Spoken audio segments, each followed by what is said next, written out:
осылай коляскеге отырып қалғаныма 6 жыл болды. Менде мойын омыртқасы сынған. Ең бірінші келетін, басқа келетін ой, ол бұдан да тірі жүрмегені жақсы да, ең бірінші келетін. Сол оймен мен 10 жыл өмір сүрдім.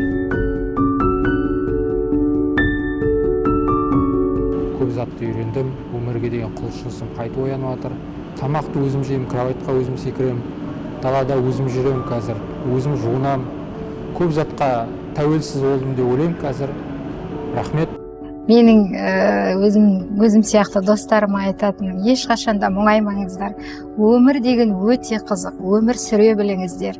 Өмірде қызық нәрсе көп. Ол баланың тууы, мектепке баруы, оқу, саяхат, өте көп нәрсе көп. Сондықтан ешқашан мойымаңыздар. Өмір сүре біліңіздер, өмір сүріңіздер, өмірге талпыныңыздар.